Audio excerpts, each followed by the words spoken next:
Hello, everyone. My name is Paul Marrero, and this is the training session for workplace ethics or ethics in the workplace. Um, I will be your instructor for this training. Little history on me: I'm currently a master's student for industrial organizational psychology at Carlos Albizu University. Um, I believe this is a very important topic. I hope you guys get a lot out of it. And I hope you pay close attention because there will be a quiz at the end of this. It'll be 15 questions, true or false. You need to score a 50% or above in order to pass this training session. If not, you will have to repeat it.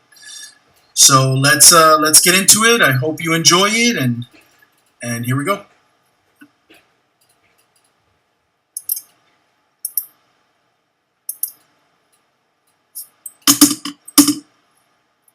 Learning objectives. What are we going to be learning about today? Well, we're going to define and understand what workplace ethics are, and we're going to highlight the importance of it, not only to the individual, but we'll highlight the importance of it for the organization and for managers in these organizations and how they should apply it. We're going to distinguish the difference between good ethical behavior and bad ethical behavior. There is some gray area between good and bad ethical behavior. There could be some, it's basically a difference between right and wrong, so there could be some questions here that we can answer for you guys. I'm going to help improve management practices regarding workplace ethics. This is going to be very important as well. Let's see how managers handle issues that are ethical in the organization.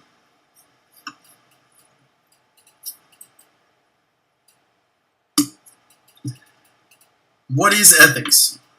Ethics is concerned with how a moral person should behave. Notice how we highlighted should. According to Sharma, ethical values are beliefs concerning what is morally right and proper, as opposed to what is simply correct or effective. This means that something could be very effective in an organization. Let's say there's an individual who is making a lot of money for the organization. However, he is not acting ethically. This is a problem. So ethics is what a moral person should do and what is morally right and proper as opposed to simply effective. Now, what is workplace ethics? Workplace ethics is the application of moral principles, standards of behavior, or a set of values regarding proper conduct in the workplace as individuals and in a group setting. Notice that this is very similar to the regular definition of ethics. We're just applying it to the workplace. Workplace ethics, who does it apply to? What individuals are affected? Well, basically everybody. It affects management, it affects supervisors, it affects employees, and the customers and the clients. Believe it or not, they are affected as well by ethics. And we'll see that soon.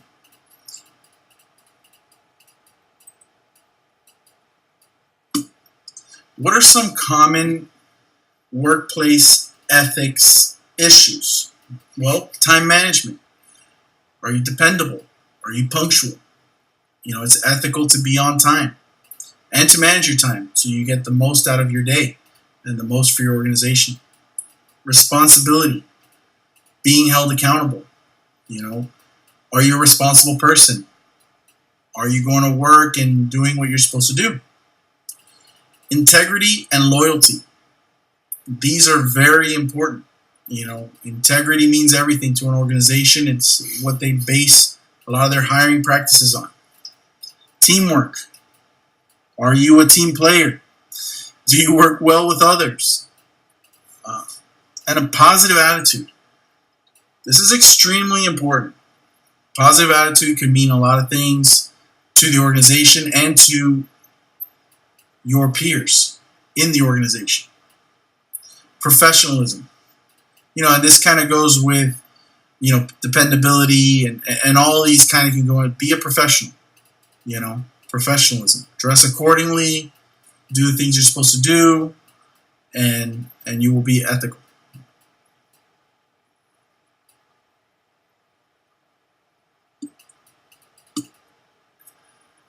Code of ethics. This is very important. This is what the organization uses to highlight what is ethical to them, and it's basically, a formal. Here's a definition: a formal management-initiated control that sets standards or expectations regarding both preferred and problematic behaviors. So it's basically a set of rules that is showing what is preferred behavior and what is problematic behavior. So if you do something that does not adhere to the code of ethics, that's where they're going to come down with disciplinary action. The code of ethics explicitly tells employees how they're expected to act, the manner in which goals and objectives are to be achieved, and the type of behavior that will be tolerated. This goes back to, the right or wrong. Is it, if you do something that is effective for the organization but is not ethical, it's not going to fall under the code of ethics.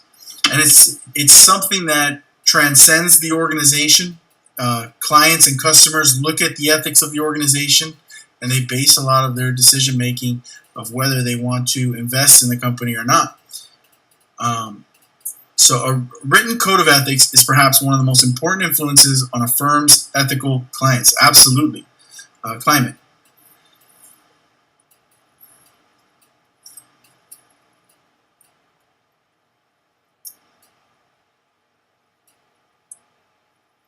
Here's an example of ASTD's code of ethics. I found this in the book, and it was a great example, so I wanted to include it for you guys to see. We'll go through some of these points here, and you can see exactly what I'm talking about. First, recognize the rights and dignities of each individual. Develop human potential. Provide my employer, clients, and learners with the highest level quality education, training, and development. Comply with all copyright laws and regulations governing my position. This one's interesting. We're going to see a little bit later on the relationship between ethics, laws, and morality. They all really coincide. There's a difference, but they all really coincide. Keep informed and pertinent knowledge and competence in the workplace learning and performance field. So that goes back to professionalism. Be competent, keep yourself knowledgeable. Maintain confidentiality and integrity in the practice of my profession. Support my peers and avoid conduct which impedes their practicing their profession. So, you want to be supportive, you want to be a team player. Conduct myself in an ethical and honest manner. Honesty. I'll go into that a little bit later in the management portion of this, but honesty should be one of the main ethical points of management that they try to instill in their employees. Improve the public understanding of workplace learning and performance. Fairly and accurately represent my workplace learning and performance credentials, qualifications, experience, and ability.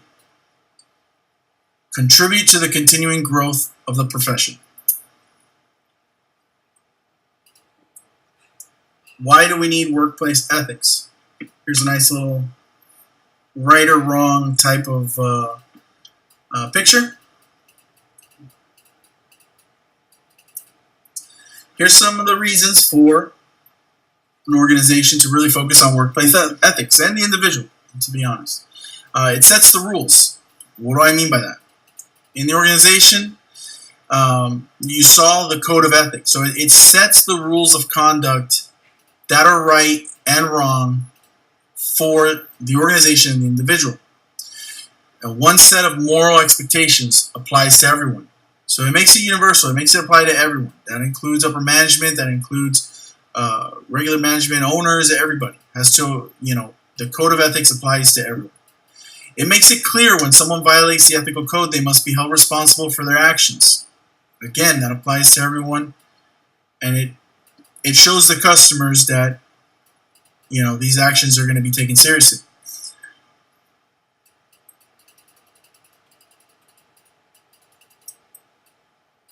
Number two, it creates an equal playing field.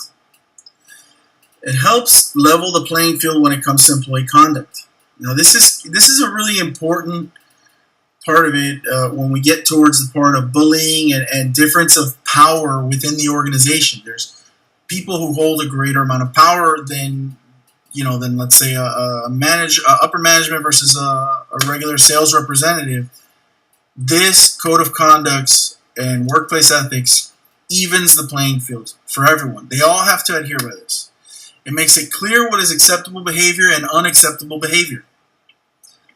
Ensures everyone is treated equally with dignity and has the right to speak up when they feel they've been treated in a way inconsistent with the workplace's code of ethics. So it gives every single employee the ability to refer to something if they feel mistreated, if they feel that there has been a violation of their ethics, of ethics in general, to them or to, let's say, a coworker.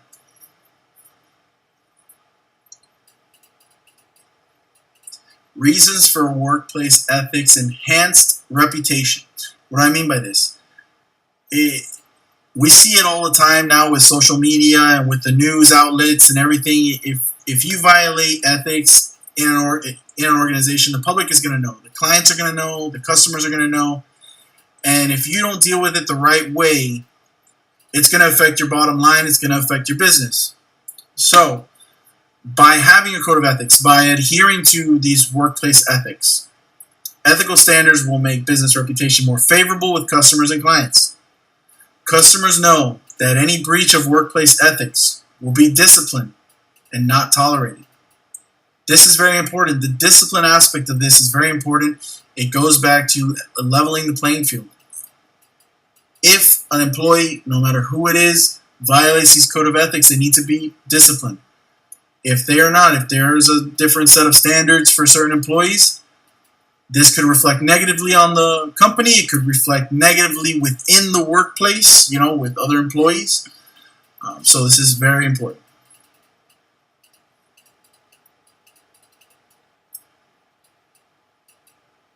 Values drive behavior.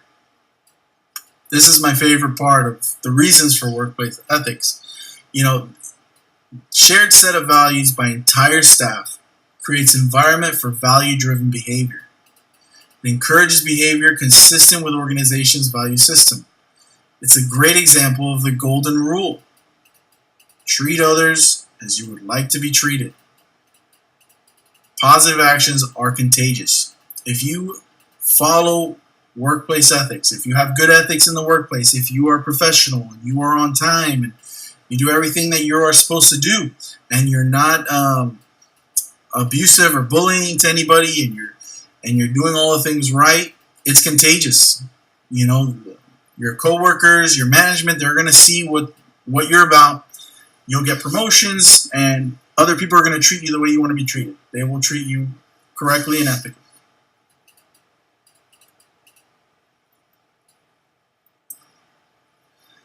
Ethics, morality, and law.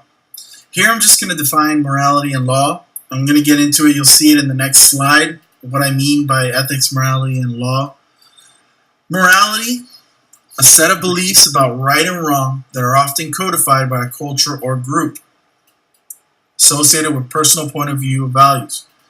So it basically takes your personal point of view of values and your culture and the groups that you grew up in, and it's your set of beliefs of what is right and wrong. It goes back to that picture where there was a little angel and a little devil on the guy's shoulder, and you have to make decisions based on what you believe is right or wrong. It's your morality. It's your upbringing. It's your culture. It's everything about it. So law, a set of rules imposed by authority. There's different types of laws. Obviously there's laws that are governing the organizations and businesses, and laws from federal laws and all sorts of laws. But there's a set of laws within an organization, and they could be written down laws, or they can be unspoken laws. But they're a rule or body of rules of conduct inherent in organizations and essential to binding upon all employees. So the law would basically be like, the norms in an organization. how people typically have set these unwritten laws, and I'll get back to in a little bit what I'm talking about, but it would be like the norms. You don't want to break the norms that are going on in the organization, especially if they're ethically correct and they're leading you the right way. So that's laws.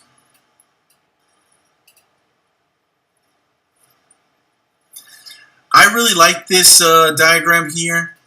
It shows the relationship between ethics, morality, and law. It shows where you can be, where you can fall under. The EM is ethics and morality. The EL is ethics and law. The ML is morality and law.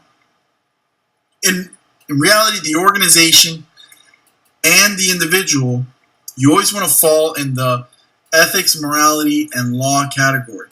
When you get into a situation, you want to know, am I reacting to this situation ethically, morally, and am I following the rules, even if they're norms? Obviously you don't want to break the law, but there's also a set of laws within the workplace, norms that are typical in the workplace. So are your actions ethical? Are they moral? And are they abiding by these laws in the workplace? So this sets a really good relationship here, this diagram, and it shows you where you want to be at. You want to be in that little middle area of ethics, morality, and law.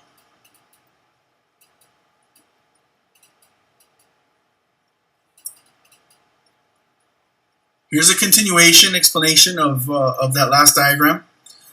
An organization and employees have the responsibility to keep a proper balance of morality, ethics, and law. The safest place, and I should have put here as an individual and as an organization, is where your actions cover all three aspects: ethics, morality, and law.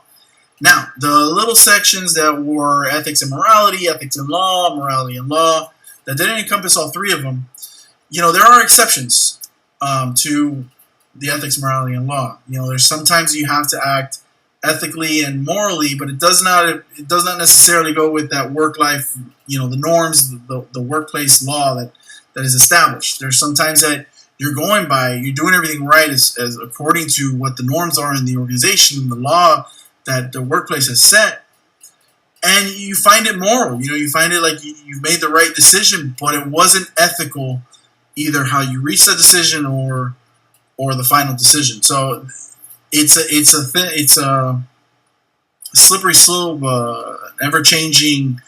These are exceptions. So sometimes we have to do things which are legally correct, but not morally, or go ethically right, but not morally. However, from the organization's point of view, you must not cross the boundaries of law. They never really want you to break the organization's laws. An employee may not always be able to follow the law and must follow his ethics. This is black and white. In this occasion, so if you find something that is ethically and morally sound, and you feel you have to act on this, but it does not go with the laws in the workplace or the norms in the workplace, you need to have a great excuse and some type of backing as to why you acted this way. And there's a number of situations where this type of situation can come up. So that is ethics, morality, and law, the relationship between those.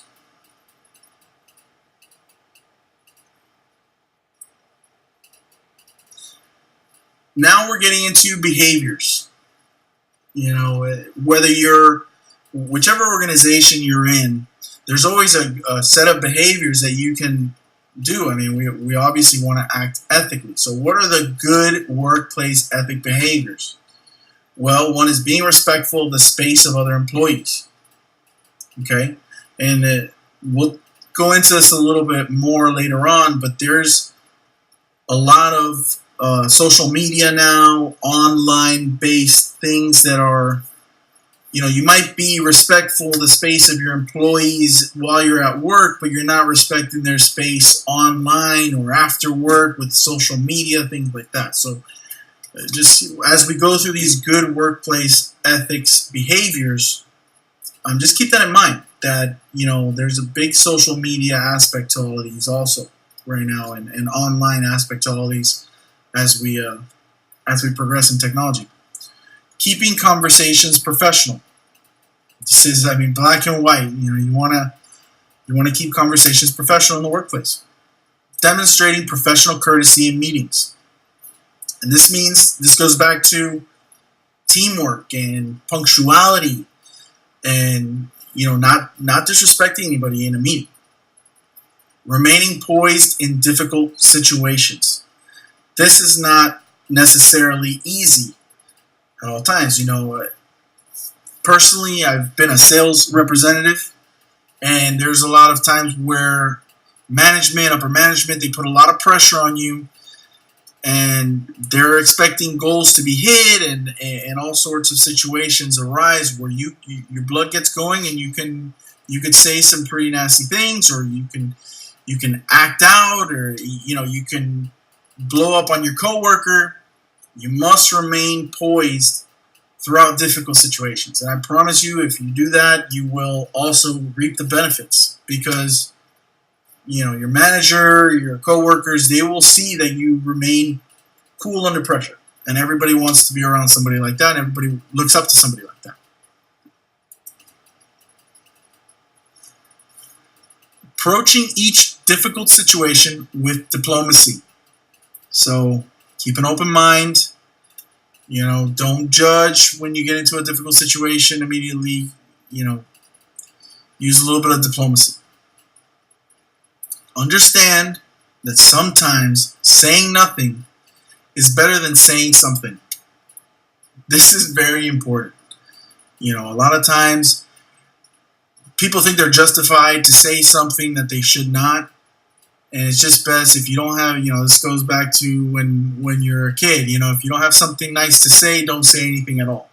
If you have a complaint, that's a whole other issue. You take that with human resources. You give your complaints. You go to the code of ethics. You say, look, there was some non-ethical behavior that is violating the code of ethics. I believe it was against me. And you can go that route. You go to management. You go to human resources. You can go those routes. But if you just lash out, it never goes well. Preventing gossip at workplace. This is extremely important.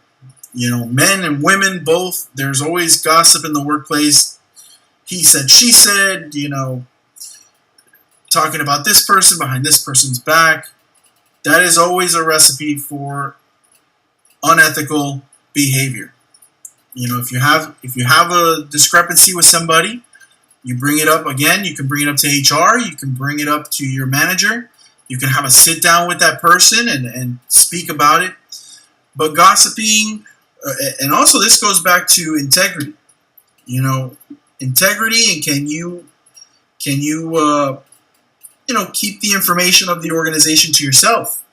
If you're gossiping about what your organization is doing, this is unethical behavior. This violates the code of ethics.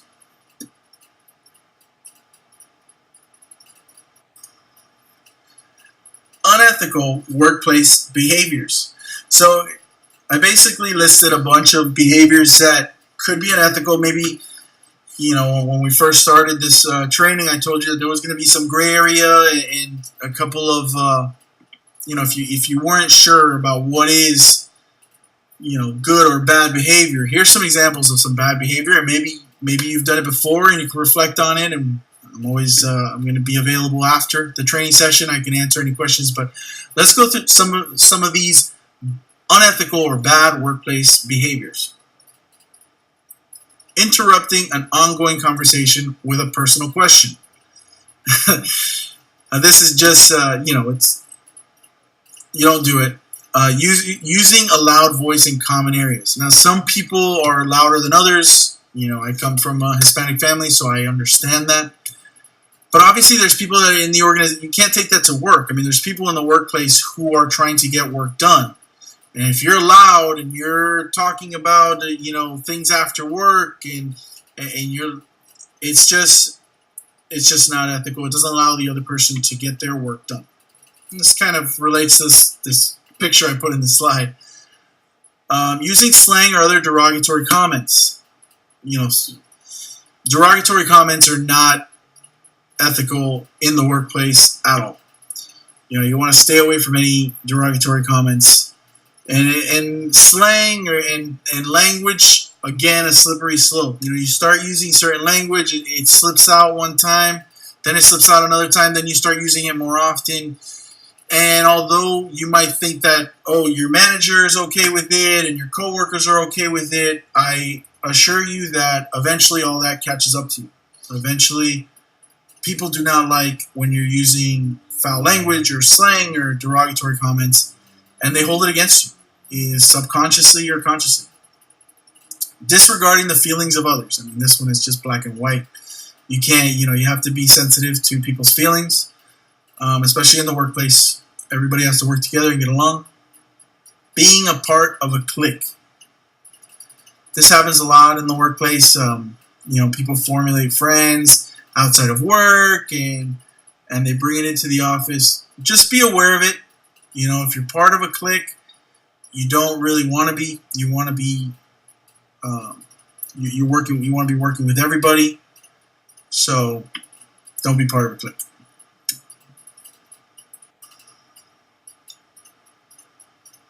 Creating animosity among fellow coworkers. As a professional myself, I have seen this, and this goes back to the gossiping. You never want to be gossiping. You never want to put one coworker against another. You want to have teamwork. Teamwork is ethical behavior. You want to be a good team player. You want to bring people together. You don't want to spread them apart. Posting your feelings electronically for others to read. This is very important. This is what I was talking about with the social media.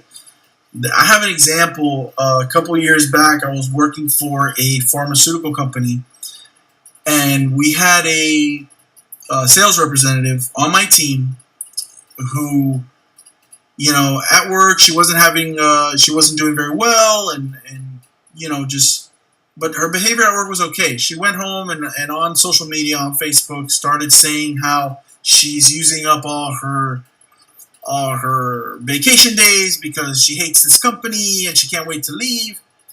And the managers saw it. So I mean, you can't post things on social media and not expect to be held accountable. This goes back to it. I mean, when there's clients on social media, the public is seeing what is this company all about, and you're saying certain things on social media, you're going to be held accountable. The water cooler gossip.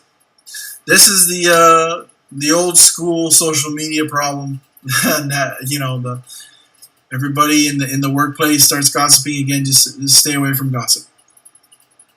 Becoming more than colleagues at work. Well, this one is self-explanatory.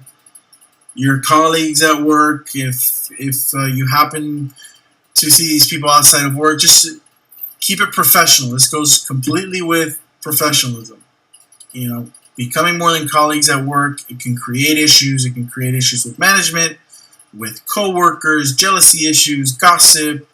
This just leads to a whole other section of unethical behavior.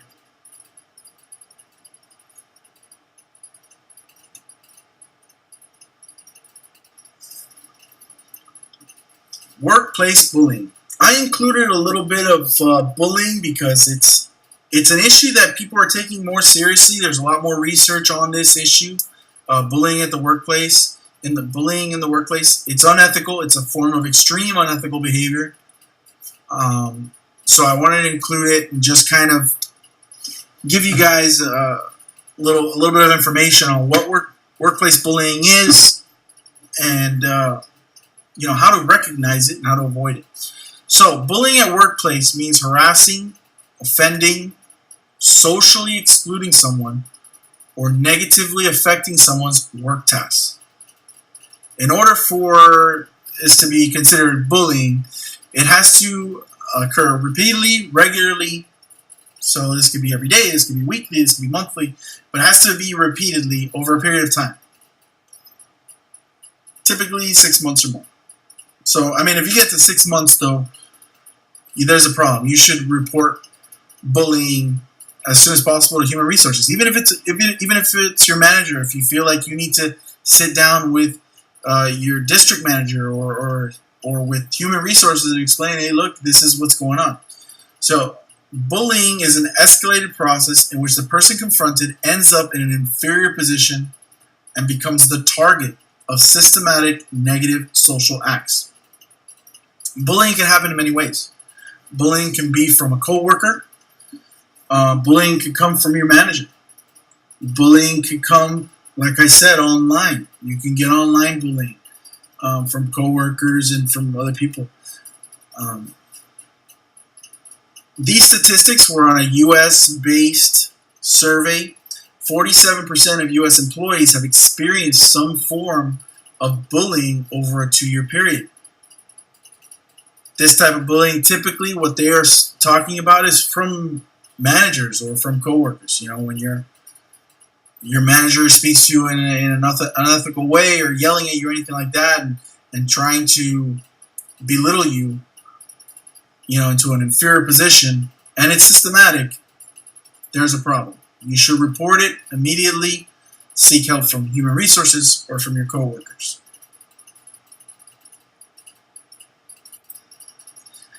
Now, here's some examples of how to spot workplace bullying. You know, sometimes it's not evident. Sometimes you think, oh, this is normal behavior. This is you know, how this manager treats everyone, or this is how that coworker just is. Well, if you see these type of behaviors, you know, it's a red flag. It's a red flag, and you should seek help with human resources. Being yelled at in front of others, that is just unacceptable. Being accused of errors made by someone else, this could be accidental, you know. But if you make your point clear that, look, it wasn't my error, and in a professional way, obviously, and it still continues that you're being accused and it's a problem, then you might be a victim of bullying. Being the topic of rumors, this goes back with gossip. You know, gossip is a form of bullying. Gossip is definitely a form of bullying. Having your thoughts or feelings ignored. Being physically threatened. If you are physically threatened or in a physical confrontation situation, that is a huge red flag. You need to speak with HR or your manager. Being excluded from activities or conversations. This also is another one that could be accidental. Maybe they just didn't include you by accident, or maybe it was a conversation that needed to be by certain individuals or certain coworkers or management with a certain coworker, and they, you know, it's just a situation that didn't happen to be with you. But if you're being excluded from participating in group activities, participating in workplace activities that are beneficial to you and the organization, then there's a red flag.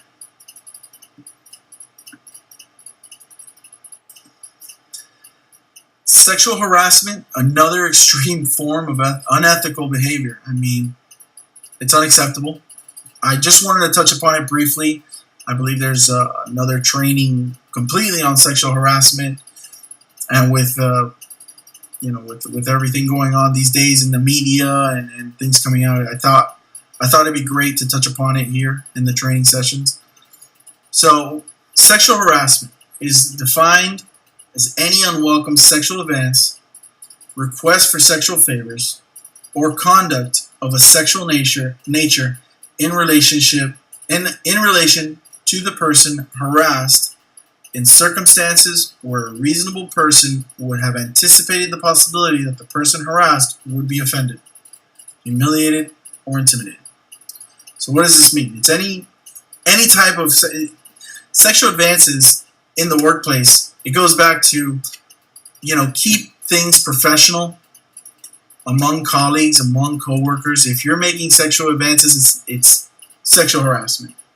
You know, especially if you anticipate that person, it does not want these advances, and you're still doing it, then you're guilty of sexual harassment. And this violates the code of conduct. This violates, you know, humanity. So it's not something you should do, and you can get in a lot of trouble for it. So just completely avoid it.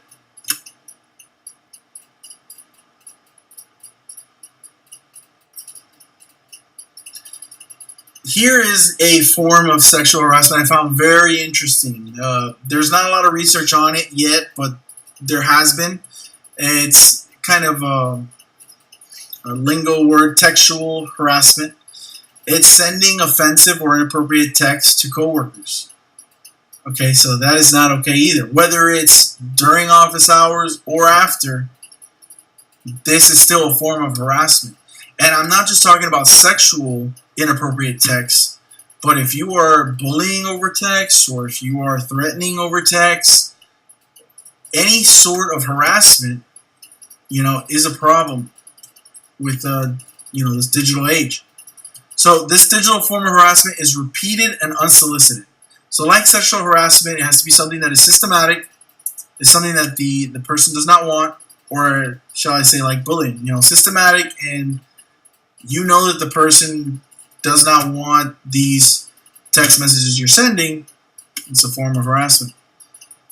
I saw a little bit of human resources code of ethics where they included this text messaging guidelines.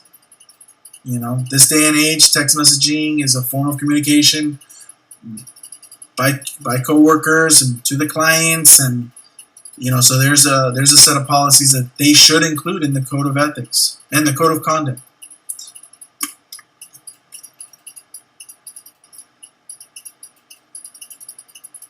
All right, social media is also raising the questions for organizations like, can an employee be held professionally responsible for what they post on the internet outside the office? The example that I told you guys a couple slides back, absolutely. This woman was posting things on Facebook. It's the employer's discretion whether to terminate that employee or not. And she was held accountable, and she was professionally responsible for posting things on a social media site. Here's an example. Innocent Facebook or Instagram photos of an employee at the beach can cause unwanted attention from other employees who post on the photos. Again, if you don't want your coworkers to see you don't befriend them. And if you do befriend them, keep it professional. Make it clear to them, let's keep it professional. And if you are the one that is posting on, people's images, again, if it's unwanted posting, it's not okay. It's just communication is key here, and just be careful with social media.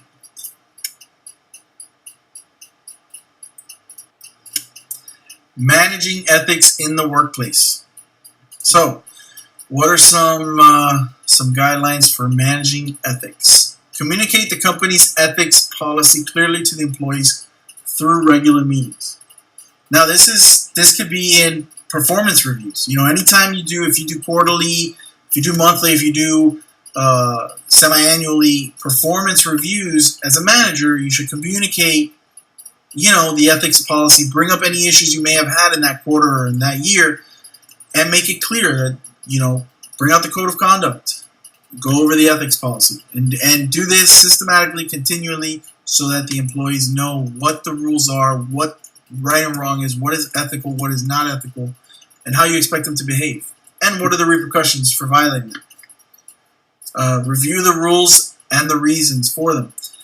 Again, just review the code of conduct or code of ethics, and why. Why are these code of ethics in place? Make it clear that the company won't tolerate unethical conduct, and outline the consequences for it. Outlining the consequences is a great idea, especially if you have some time and during performance review, or once a quarter, just get the group together of employees and go over it. We in the company that I currently work for, we have town hall meetings once a quarter, where the entire company gets together. It's a question and answer period. We go over ethics. We go over the code of ethics many times. They go over, situations that may have occurred that could lead to, unethical behavior, or how an employee performed ethically during a situation. It's something that is constantly brought up, and it should be. Make it easy for employees to seek guidance when they need help making a decision.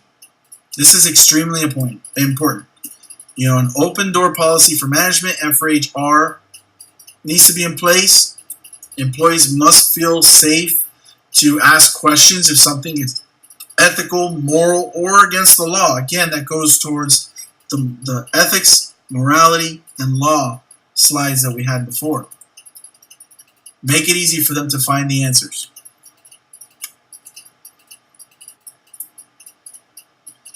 Create an atmosphere in which employees can trust their supervisors and know they can report violators of the ethics policy. This is very important. Supervisors should keep employees who report violators anonymous and not make them face penalty. Now, this could also include human resources. If your outlet to report certain violations to the ethics policy is about a manager, then you should go to a different outlet. You should go to human resources, and they should keep you anonymous. And organizations, they also have online places where you can report certain behavior. They have hotlines that you can call to report certain behavior. They have the human resources where you can sit down one-on-one with a human resource professional and remain anonymous. These type of things need to be put in place, because if you fear repercussions for coming forward, and you probably will get repercussions for coming forward if this person is unethical and they're your manager or upper management, then you need an outlet, to report these things. Managers, be the example. You can't expect your employees to act ethically if you are not acting ethically. They are going to follow you. Supervisors cannot expect employees to respect them if they don't follow the rules that they set. So if there are rules, a code of ethics, and the manager is allowing one of the employees to get away with something and not the others, it's going to create animosity. It's going to create problems. Same goes with management and upper management. If you're a manager and you're not following the code of ethics, your employees aren't going to respect what you're saying, and it'll create issues always. Model decision making that embraces the ethical values that the company embraces. So, as a manager, whenever you're making decisions, you should review and say, does this follow the values of the company? Is this something that is violating the code of ethics? Am I embracing the ethical values?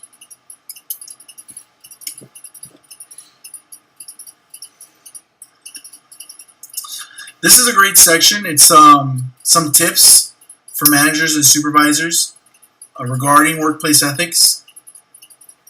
We'll start with defining your values. Managers should define their values and their core business principles. It's very important. It goes back to what we were saying about performance reviews. Highlight the code of ethics, but also as a manager, define your values. And make honesty one of your main values. If you make honesty one of your main values, your employees are going to follow suit. They will be honest as well. Positivity is contagious, like we said before. Highlight values during performance reviews to hold employees accountable to them. Practice what you preach. Hold everyone accountable to company ethics, including senior management. Walk the talk. Okay? So you define these values and you hold everyone accountable, including yourself. Stay professional, team-oriented, have integrity. Those values change for every organization, but they're all common values. So,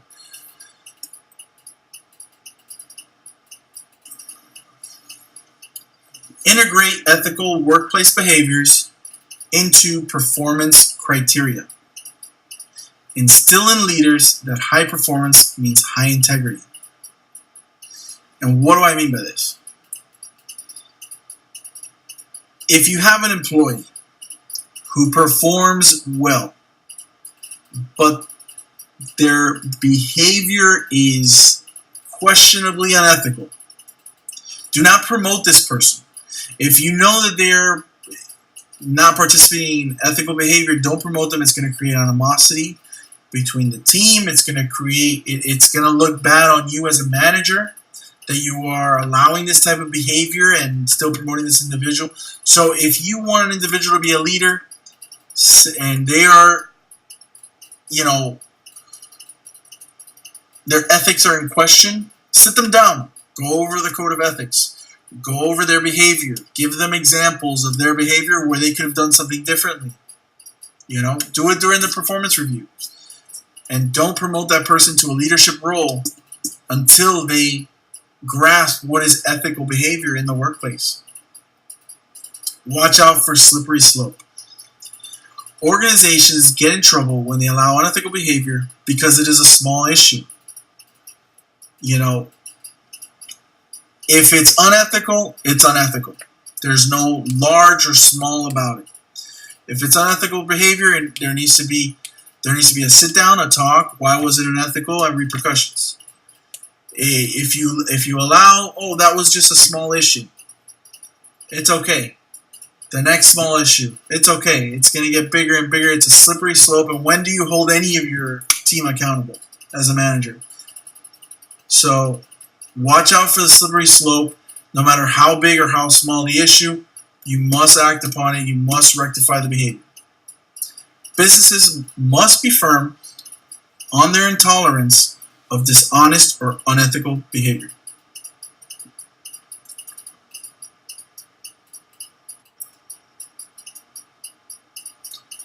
Being above reproach. Above reproach is the practice of staying far away from the line crossing to unethical behavior. What does this mean? It means be the type of individual and train as a manager. Walk the walk, but be the type of individual that is so ethical that no one would even question whether your behavior, your decision making, and your leadership is ethical or not. You've always been ethical. You will always be ethical. Be above reproach. Be that type of manager. Organizations must manage perceptions and therefore discourage behavior that may even look unethical. So if something is even slightly questionably unethical, bring it up. Have a discussion about it. Have a discussion with your team. Have a discussion with even managers, have upper management. Have a discussion with them. Was this unethical? Where can I correct this? How can I stay above reproach? How can I be above reproach so that my integrity, my leadership, my professionalism is never questioned because I am above reproach. Getting past self-protective behavior. Good leaders not only practice ethical behavior, but they help employees recognize the benefits of such behaviors for the greater good and the corporate objectives. So this is not about yourself. As a good manager, you're trying to do what's the best for the group, for the organization. What is the long-term goals, short-term goals? What is the best for the greater good? And a great way to do this is promote occupational citizenship behaviors. I mean, if you have occupational citizenship behaviors, you promote them towards your team, you build leaders that way. These type of behaviors are behaviors that are for the organization, and as we said before, positivity is contagious. So if you have positive behaviors, ethical behaviors, they are contagious. The team will act ethically. They will know that you're, and you will be above reproach.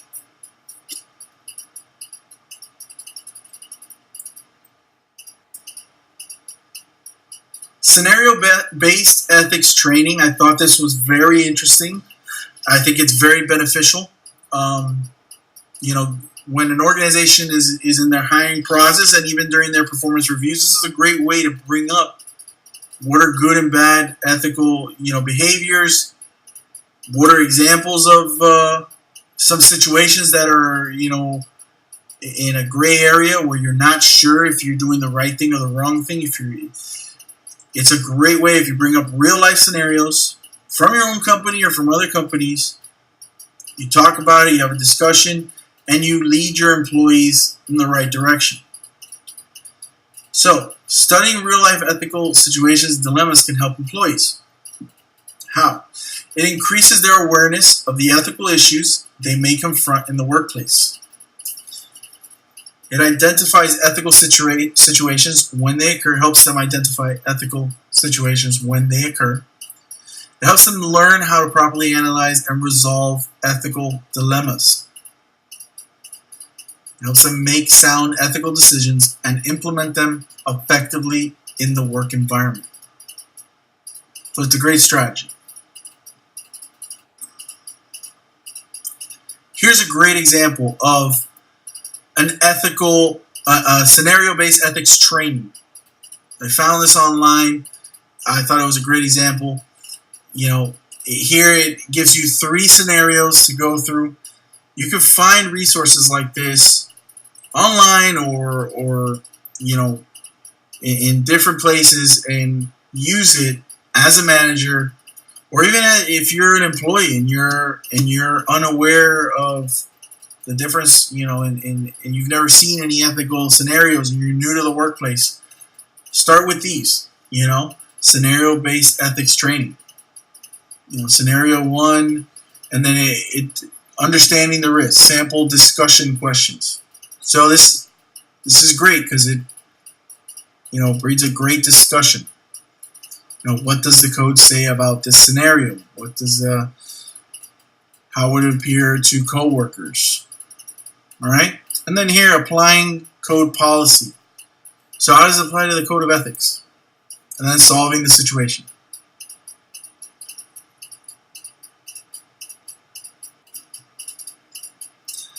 My final point, the goal of ethics training is not to change people's ethics, but rather to enhance people's sensitivity to ethical issues and provide them with tools for resolving ethical dilemmas effectively.